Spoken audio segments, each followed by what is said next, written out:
All right, welcome everyone to lecture number 24. It's hard to believe we've held out this long, and we're only in part 1, chapter 32 of Moreh Nevuchim. But it's thank you all for coming. And today I'm going to read chapter 32, and I just want a couple things of introduction. You probably noticed by now that if when one reads the text of the Rambam, regardless of whether you read it in its original Arabic, which I can't do, or read it in Hebrew translations or English translations, the language and the style is the language and style of a medieval philosopher. So when we read it, those of us that aren't familiar with that style, it doesn't seem relevant often. Like you read through paragraphs and it seems boring, it seems up there, it seems like full of all this philosophical and intellectual language that doesn't seem to speak to us. My intention is to take these chapters down to earth and make them extremely relevant, and that it should speak to our heart, because it really does. And the ideas that the Rambam says are timeless. And part of this is a somewhat of a rebellion against some of the teachers that I had in my youth that steered me personally and others away from this book, because, that's too philosophical, it's too this, it's too that, you'll never understand it, you'll never get it. And I can't, and the fact that people don't study it enough, for that reason is just a real shame. So I'm trying to do my part in fixing that. Those that weathered through the storm and studied and read and got to the Rambam's true meanings have found wisdom beyond what can even be described in words. So today, I say this also because Rambam's topic in today's chapter is about thinking into things that you don't necessarily understand right away, but if you approach it properly, you might just get it. So here goes. Those of you who study my treatise, and I'm reading from the Pines, page 68. This is chapter 32. And in my usual style, I may paraphrase a little bit here and there, but you should roughly be able to follow what I'm reading. If you study my book, I need to let you know something. And Rambam, again, as we've seen a million times, he keeps going off on tangents. So while he's discussing the meanings of different terms and words, he goes off on a tangent over here too as well. That something similar to what happens to sensory apprehensions happens likewise to intellectual apprehensions, insofar as they are attached to matter. There you have a fancy highfalutin sounding sentence, which means actually something very simple. And that is that the same way our physical senses that we associate with our physical body, such as our eyes that have vision, our nose that smells, our mouth that tastes, etc., they have certain limitations, right?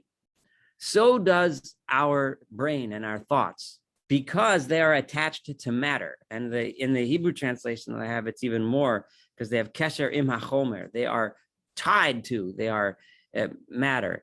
In other words, Rambam recognizes and wants us to understand that our thoughts that we have, and so even though many medieval philosophers emphasize the thoughts being the products of our soul, which is a spiritual being, as opposed to Rambam is reminding us that no, our human thoughts actually are attached to our human brains. And he doesn't refer to the brain here, but he's referring to our bodies. So our thoughts have limitations, just like our eyesight has limitations. Now I'm going to give you a hint. What is it that our thoughts cannot comprehend? And this is a hint to help you understand the key to the rest of the chapter. We cannot comprehend things that are not tied to matter. Spirituality, which is beyond our ability to comprehend, is by its very definition impossible for a human being to comprehend. So, and Rambam says this in 1,000 million ways over and over again, that one who thinks that he can understand God and get it and understand in any way, shape, or form is going way beyond his boundaries as a human being.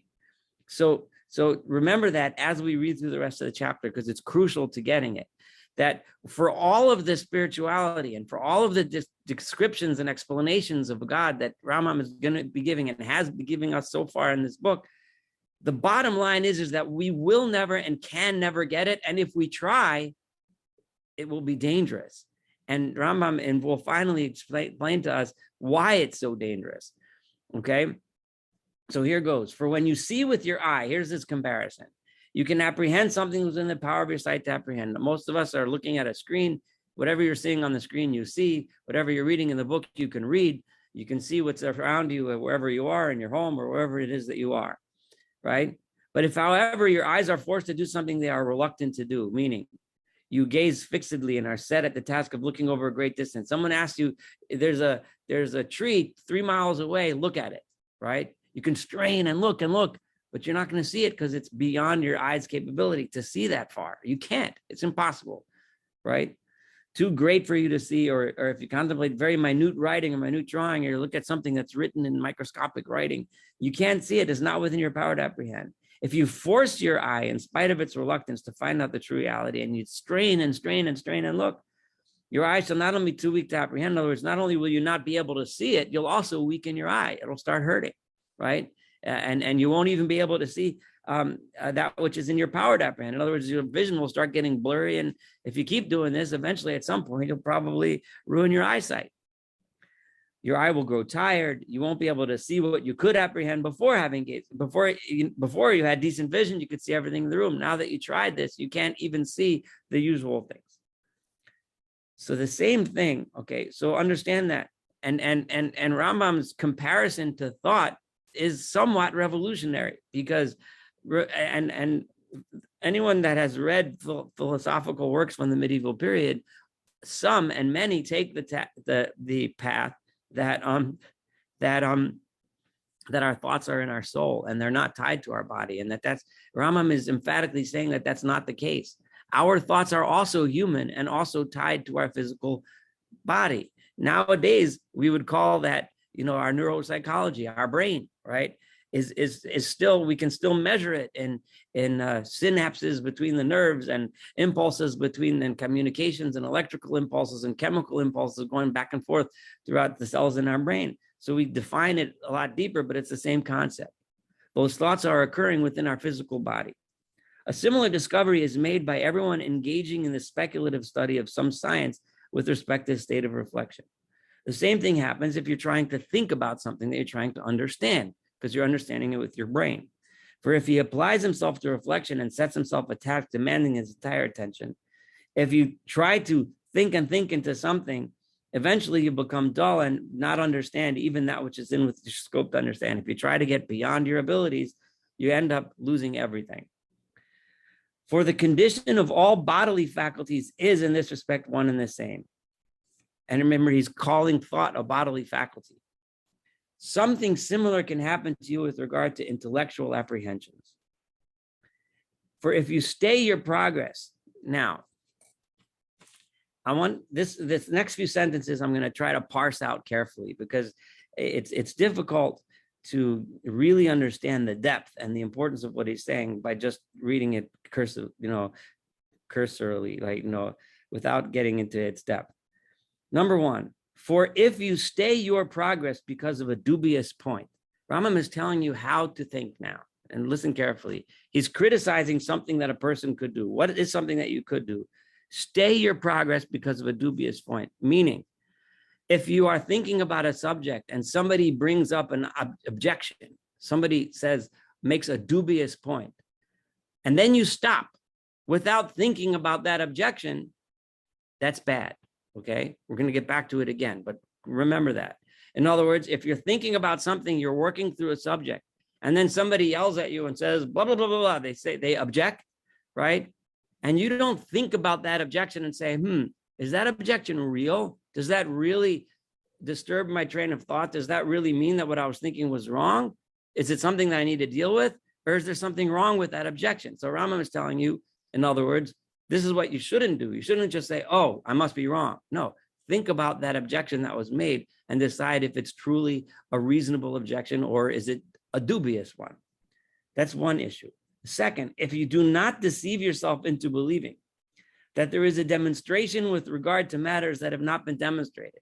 Classic philosophical speak. I'm going to translate that into English. The second thing is here is, what does this mean? If there are things that have been proven false, when he says that have not been demonstrated, what Rambam means, and I know this, and this is true because I've looked through several translations. What he means here when he says have not been demonstrated, he means things that have never been demonstrated to be true. In other words, they have been demonstrated to be false, right? But if you do not deceive yourself, in other words, this is the good thing is not to deceive yourself. A person that's on the wrong path will deceive themselves into thinking that things that are already proven false are true. So if someone comes to you, and the modern equivalent would very much be, if someone comes to you and tells you, there's a scientific fact that X, Y, Z is true, and you try to fool yourself into thinking, or that X, Y, Z is false, and you think you know better than everything that's been proven, then you're on the wrong track. The right track is to accept those things that have been proven to be true and accept as false those things that have already been proven to be false. And the third, if you do not hasten to reject and categorically pronounce false any assertions whose contradictories have not been demonstrated, right? In other words, what the person that's on the wrong end of things goes ahead and decides to say things, right? In other words, things whose contradictories have not been demonstrated. In other words, things that have been demonstrated to be true. No one has ever proven them false. And you decide to, the bad thing to do is to hasten to reject and just say, it's not true. In other words, things that have been accepted to be true, you go ahead and say, oh, it's not true, right? Denying what's actually fact, right? We can all think of modern examples of this, people that refuse to accept fact, right? Refuse to accept things that have been demonstrated as fact. But remember, the Rambam is telling us, don't do that. If it's been demonstrated as fact, accept it. And if finally you do not aspire to apprehend that which you are unable to apprehend, specifically Rambam is referring to spirituality and God himself, right?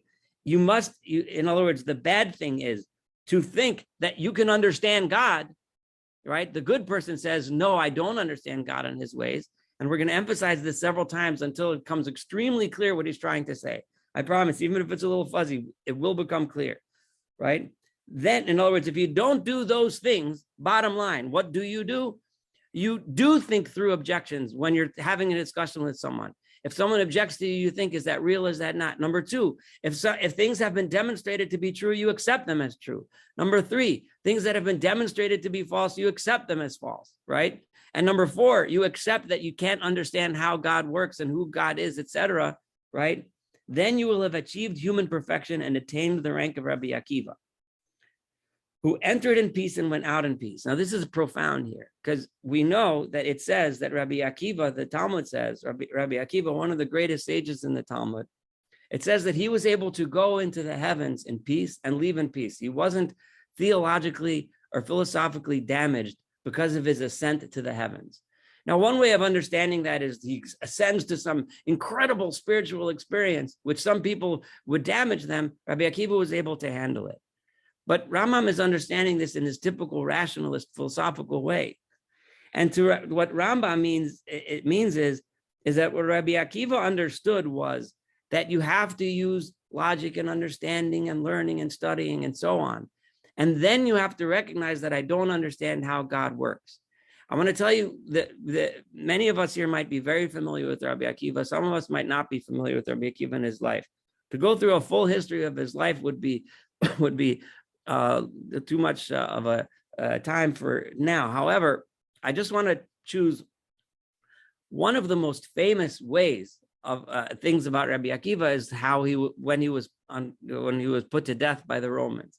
Rabbi Akiva thrived and lived and taught Torah in a time when teaching of Torah was forbidden. So Rabbi Akiva was arrested by the Romans and he was killed in an extremely excruciating, awful way. He had his skin combed with iron knives and so on.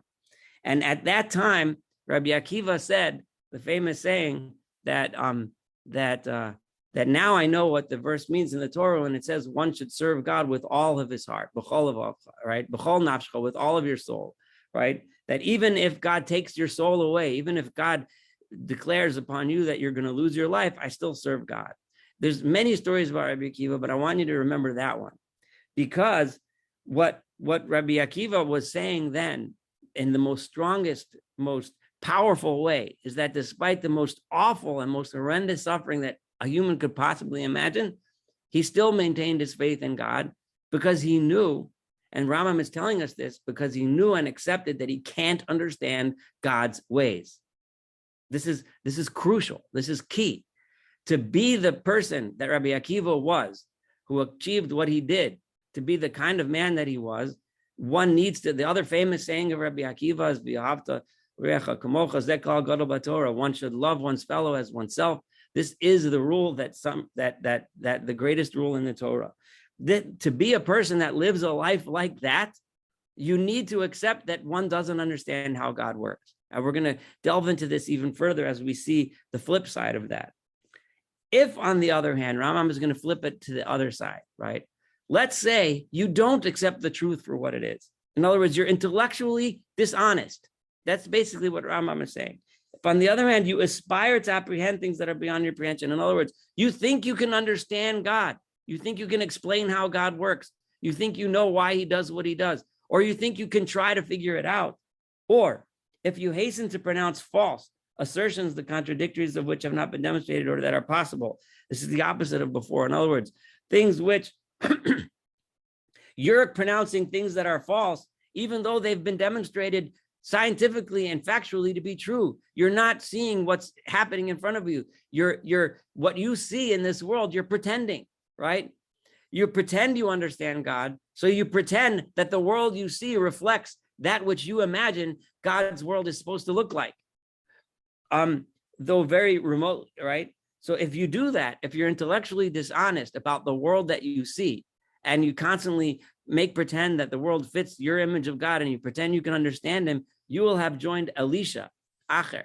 Now, I'm going to give a little summary of who Elisha is. Elisha is another very famous or infamous sage of the Talmud. Elisha was also a great Torah scholar, one of the greatest in history. The Talmud records him as one of the greatest of the scholars ever. And Elisha was roughly more or less a contemporary of Rabbi Akiva, right? Rabbi Akiva is remembered as one of the greatest scholars and leaders in Jewish history, and Elisha is remembered as the opposite.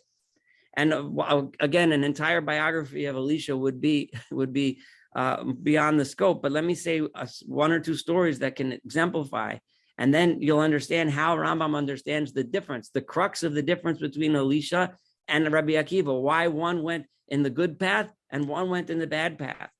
Elisha, I'm going to tell you the story that the Talmud says as to why Elisha went off the path was because he saw at that same time, that not necessarily the same time, it's unclear, but during those same decrees of the Romans against teaching Torah, right? Rabbi Akiva wasn't the only Torah scholar to be executed by the Romans. There was also Rabbi Yehuda ben Bava, right? Another Torah scholar who was executed, and his body was left out to the dogs. And Rabbi Elisha was walking in the street, and he saw a dog with the tongue of Rabbi Yehuda in his mouth.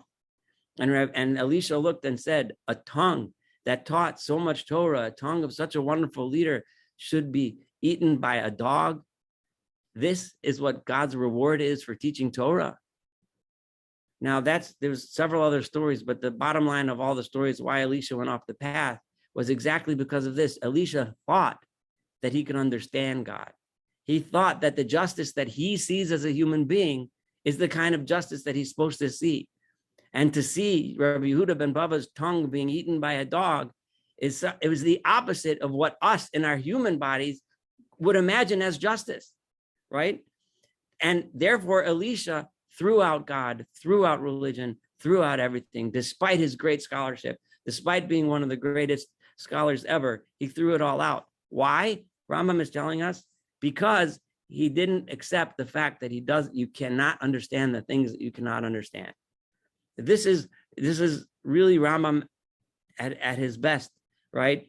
Is Rambam explaining to us, if you want to fight, in order to follow a good path in life, you need to have two things when it comes to intellectual capacity.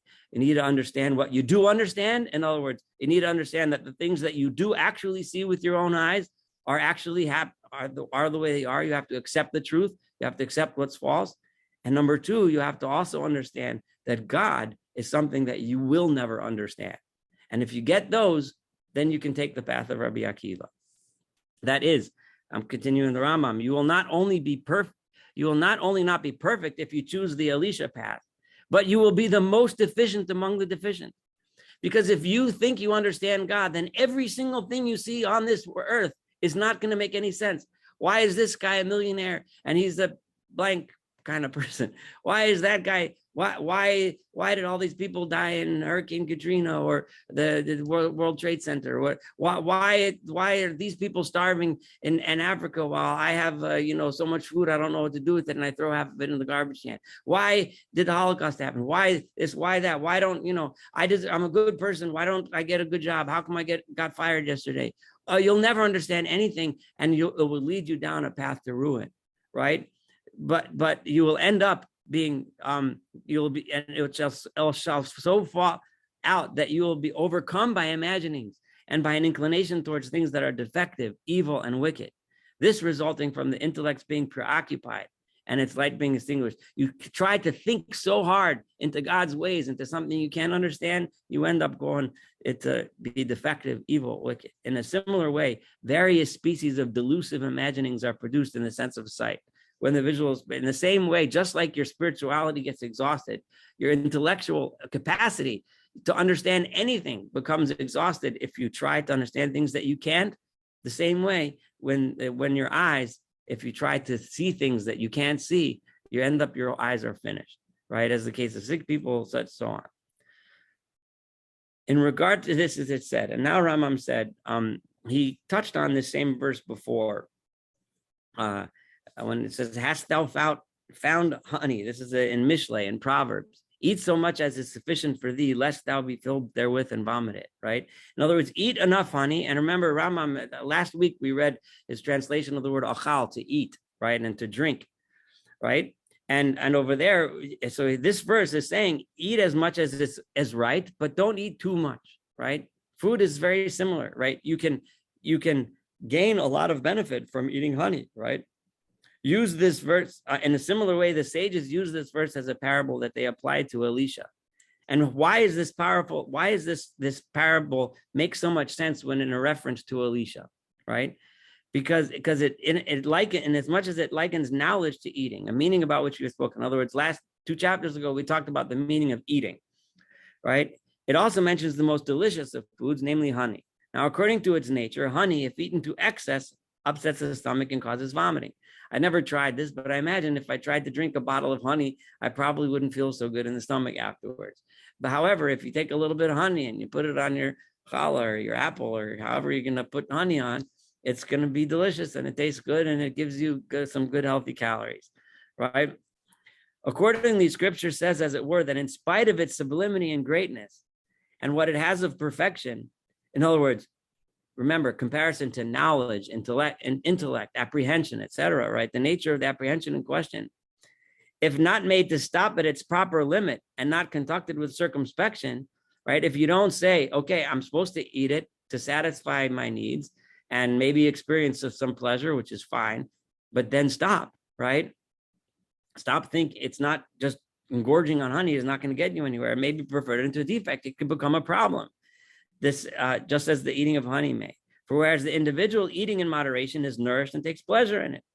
It all goes if there's too much, but if you eat too much, you get sick to the stomach. Accordingly, scripture does not say, lest thou be filled therewith and loathe it, but rather and vomit it. You'll end up throwing it up, right? The notion is also referred to in scripture when it says it is not good to eat so much honey and so on. There's other verses which use similar comparisons. Neither make thyself overwise. Why shouldest thou destroy thyself? In other words, don't try to be smarter than you can possibly be as a human being. It likewise refers to this in the dictum, guard thy foot when thou goest to the house of God, and so on. And this is what David means, when he says, neither do I exercise myself in things too great or in things too marvelous for me, right? I don't go past what I'm capable of understanding. And which David in that psalm there is referring to. I don't go past what a human is capable of understanding. The sages too intended to express this notion in their dictum when they said, do not inquire about things that are too marvelous for you. So I want you to think about this, because there was a point in my life, and there was points when I heard from teachers that the reason why we're not supposed to think about God is because these are spiritual things that are just too holy, too much. And not that that's not true, it is true. But Rambam is giving a whole different spin on this, that it's just that these are things that we cannot understand because we're human beings. Our brains are thinking of this with brain muscles, so to speak. Brain muscles are not capable of understanding God's spirituality. That's something that's beyond us.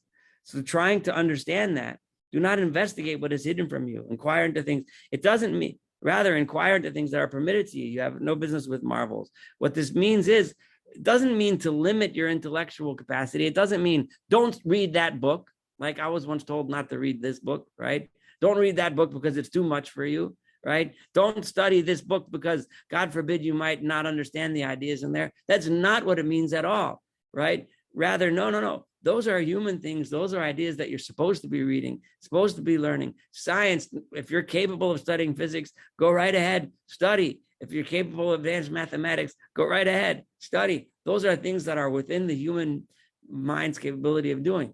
But if someone wants to tell you, I'm going to tell you everything you need to know about God and you'll understand God, then tell that guy, go teach somebody else. I'm not interested, because you can't understand God. We can't manipulate God. That's just not how it works.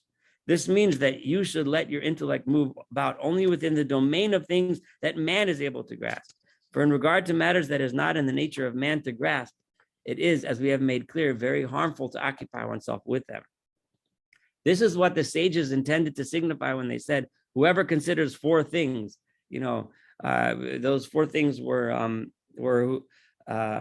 what is above, what is below, what is in front, what is behind. In other words, what's going to happen when the world ends, or what existed before the world was, right? What is above the heavens and what is beneath the earth, right? Those were the four things. So basically, it meant things that are beyond the human realm, right, are things that we shouldn't be thinking about.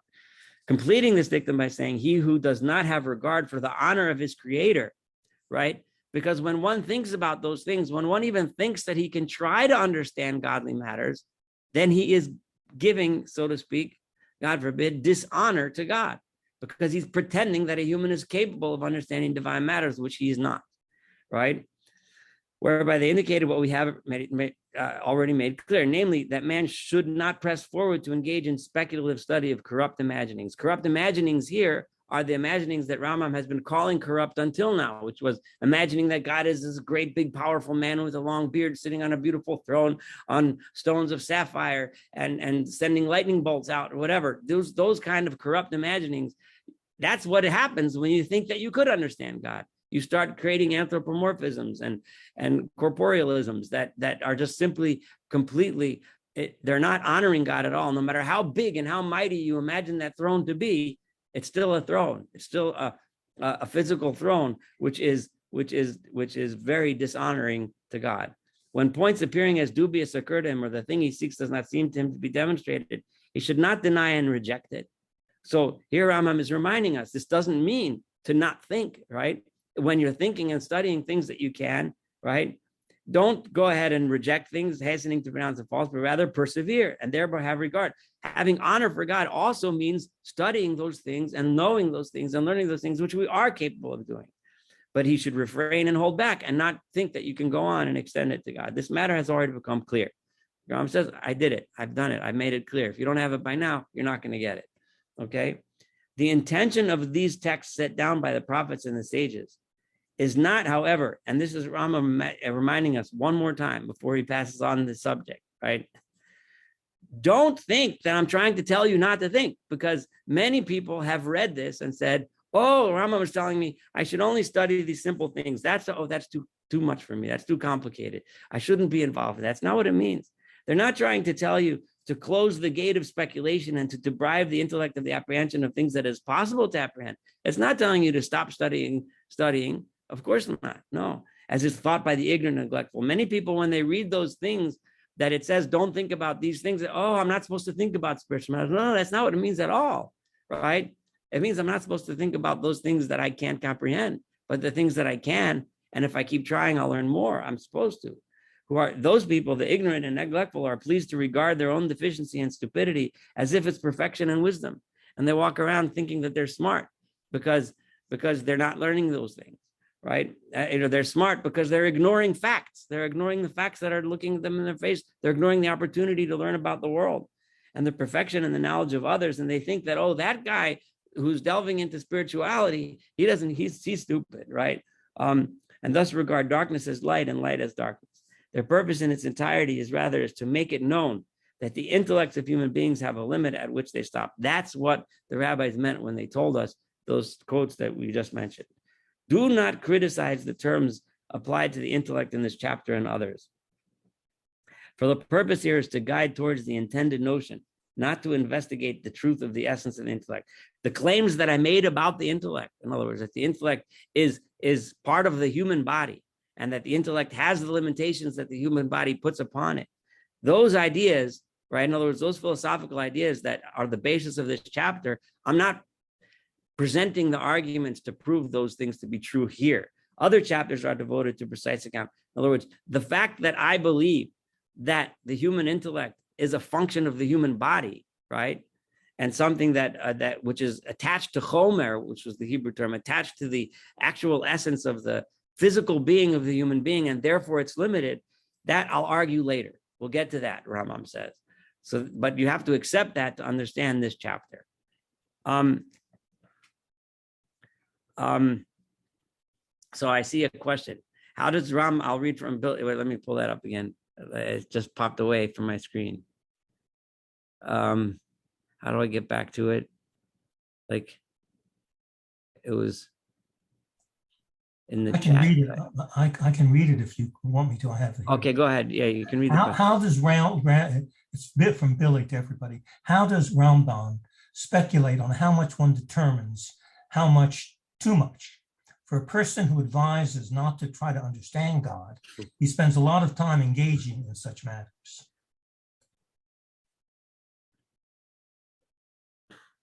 I don't know.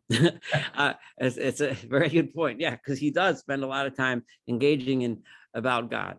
But and we mentioned this a few times, but we'll get eventually into the depths of Rambam's suggestion of knowing God by negative attributes, right? I mentioned this before, but basically Rambam describes God by describing what he's not, as opposed to describing what he is. In this sense, I haven't personally read Thomas Aquinas, but from what I know, Thomas Aquinas takes this also directly from Maimonides and quotes Maimonides for this principal idea as well, and basically runs with the idea that we can't understand God, but we can understand what God is not. So most of Rambam's speculation, which is very much about God, but it's not about what God is, but it's about what God is not. And Rambam will give us some comparisons and show us that the more you understand what he's not, the closer and closer and closer you start getting towards what he is, but you can never actually get there. And that doesn't completely answer your question, but a little bit. I don't know exactly on how he would tell you how much is too much, but I think it should be obvious. if it's something that's spiritual, that's beyond, like for example, an example of a very famous debate, which kind of, in my opinion, kind of shows a little bit of a misunderstanding of what Rambam meant. The famous question of if God knows everything, he knows the future, the past, right? So he knows what I'm going to do tomorrow, right? So if God knows that tomorrow I might do something that's not exactly kosher, right? So how could you, but tomorrow, if I do something bad, right, then God's going to punish me for it, right? Because I did something bad. So if God knows that I'm going to do it, that means it had to happen, right? If you're going to tell me how, in other words, how does that work with free choice? So Rambam's answer, and it comes up in more Nevuchim, but it's his clearest answer he wrote in the Mishnah Torah. And he writes there, basically that, when it's said, of course God knows, but when we say that God knows, that's not a knowing like you and I know, right? We don't even understand what God's intellect is. Even to use the word intellect, I'm using it just because you and I speak English and I don't have a better word. But to say that God has an intellect is a lie. It's not true. Whatever knowing means by God, it's something that we can't understand. So if you and I happen to know what's going to happen tomorrow, then that know would be a mechayev, right? Right. That, in other words, it would obligate that to occur. You and I don't, but let's assume for a moment that you and I did know for a fact. I know for a fact tomorrow's winning lottery numbers is going to be 1, 2, 3, 4. I just know, right? So it has to happen. And if it doesn't happen, that means that I never knew, right? But God's knowing is not mechayev anything. That's Rambam's answer. How could that be? I don't know, because I don't understand what it means when I say that God knows. So that's Rambam's basic answer, right? So in other words, the question is based on an assumption that God's knowledge is like our knowledge, and it's not.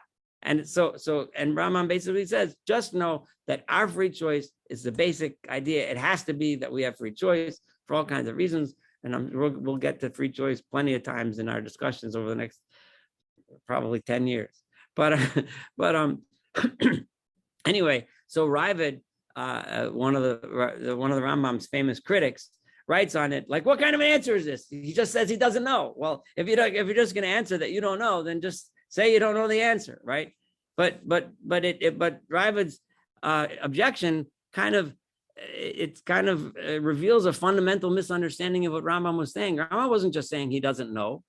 Rambam was explaining a fundamental fact about God's knowledge. And that's what he was just saying over here. We can't understand what God's knowledge is. That's beyond because it's a property of God. And that by its very definition, that's a godly thing that a human being can't comprehend. No matter how many times you try to think, you could spend a whole night philosophizing and thinking and imagining, and you could smoke LSD or whatever, I don't know, whatever it is you want to do to get yourself to the level that you got to get to, you still won't get it because you're still a human being, right? So that's what's too much. When you get into the level of the spiritual, you'll never get it. Anyway. So can I ask a question? Yes, please. So what is his attitude toward spiritual visions like Ezekiel's, or the one that comes when the elders see God face to face and see him sitting on a throne? You just mentioned the throne of sapphire bricks, right?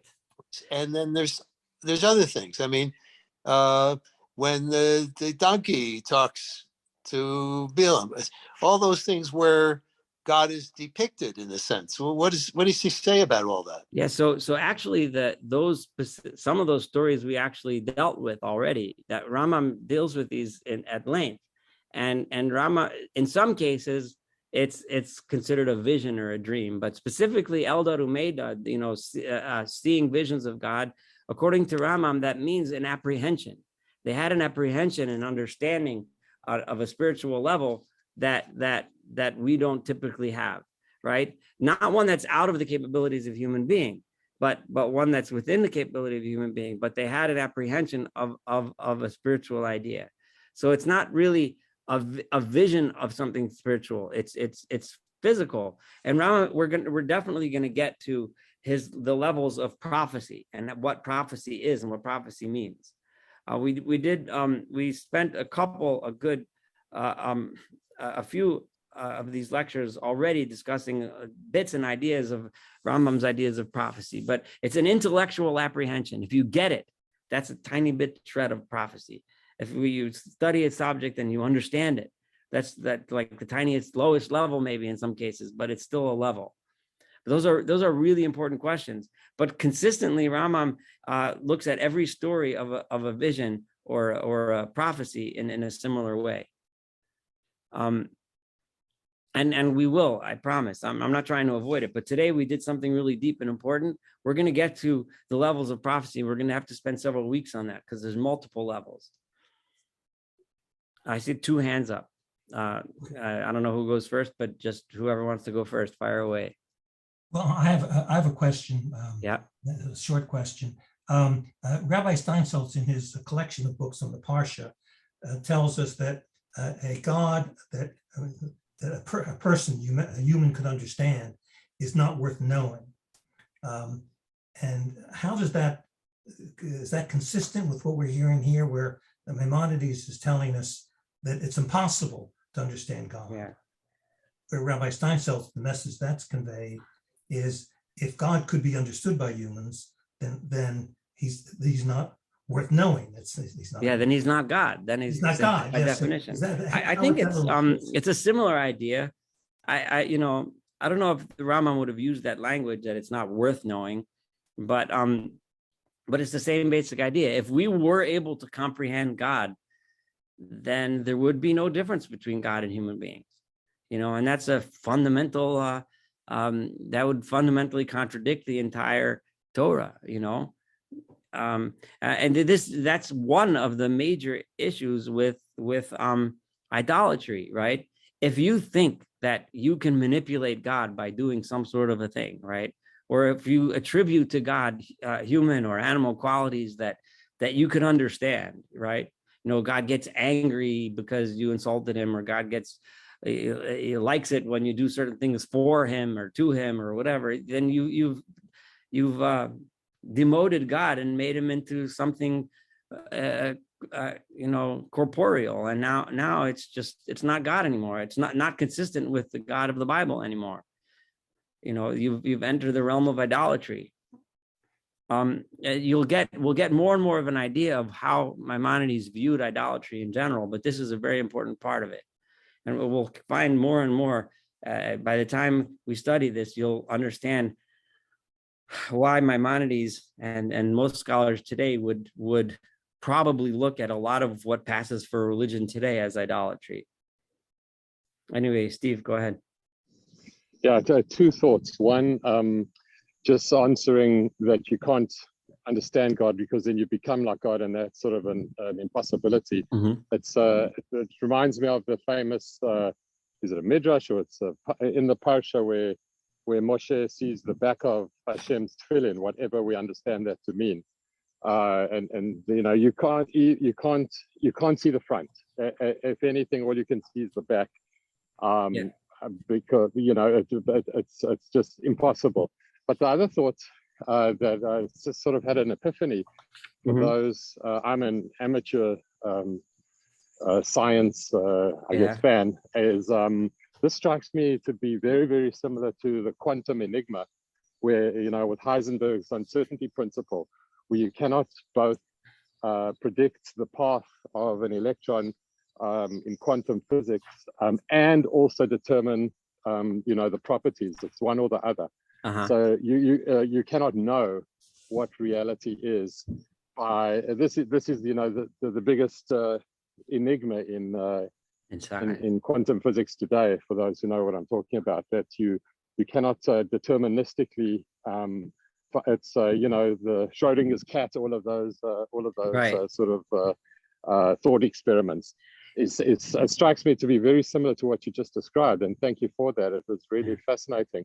Well, thank you for bringing that up. You can't know it. Yeah. I want to point out, we studied chapter 21 of part 1, a couple of weeks back, where Rambam specifically says exactly what you said about Moshe asking to see, and God said he can only see the back, not the front.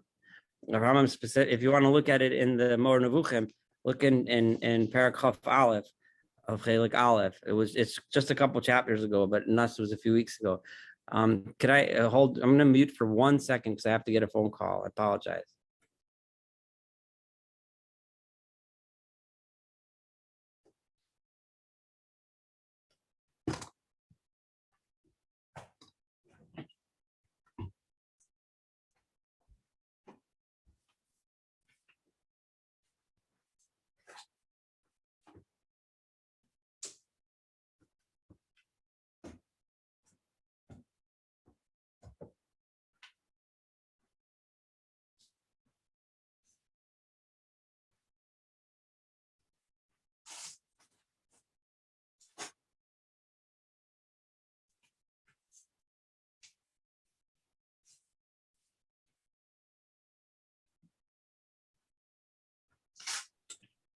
I'm sorry about that. I just had to take that. I apologize.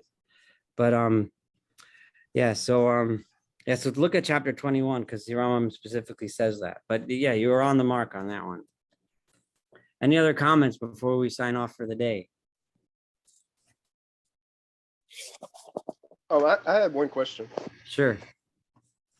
So like in reference to the idea of believing what you see to be true and not believing what you see to be untrue. Right. I understand that, and I do believe that to be the way that we should be. But then there's the one aspect of it, like if you've ever seen a really good illusionist. I mean, no, seriously though. Yeah. Like, No, you're right. Yeah. You know, just walking through an amusement park and you see the guy hanging up on the wall and it's just half his body, but you know that his legs are somewhere, but you can't see him, right? Yeah. So as far as everything that your eyes see and that you can take in with your senses, that's half of a body they're talking to you, but in your mind and your heart, you know that it's not true. That's a good point. I'm glad you brought it up. But I think that Rambam, when he mentioned, remember, he also mentioned in the beginning that when someone brings up an objection, right, you have to make sure that the objection is real. You have to be willing to go that extra mile and figure out. It's similar when in your case, it's the opposite of an objection, right? Someone showed you something. You should have the inquisitiveness to think, is that real? You know, like investigate it. But yeah, that's a good point. And not everything we see is true 100%. Yeah, I don't think Rambam would disagree with that at all. Actually, it's an interesting subject, not for tonight, but what he felt magic was and black magic was and how that fits into the Torah. That's a huge topic, which believe it or we will. I'm not going to make a promise now, but we will get there because that's a major issue. So I'll put that on hold for now. But Saul, I have a question. Yes, please. So what is the purpose of prayer then, if given what you said about communicating with God and knowing God and expecting God to answer, and what is the purpose of prayer according to Rambam? That is a very important subject, and I am not passing on that. I promise that is a major topic on our list to discuss on what prayer is and how it works. But it's almost an hour, and there's no way I could handle that in a quick... I understand. It's a but let me just say that the issue of petitionary prayer and how Rambam understood prayer is a major debate among the Rishonim, among the early authorities, the rationalists, Rambam and the other rationalists, versus the more mystically bent, philosophers in Judaism have dramatically different views, and they openly sparred over that issue. So we'll get there, I promise. Okay. I can't promise the future. I promise that it's fully in my intent to delve into that in depth. I understand, but I just had to raise. Yeah, it's fine. It's fair. And it's obviously extremely important, but we'll get there. Okay. Thank you. Anything else? If not, then we'll call it a night. Thank you very much for participating this evening. It really was nice again. And with God's help, next week we'll join again. Thank you. All right. All right. Thank you. Welcome. Bye-bye.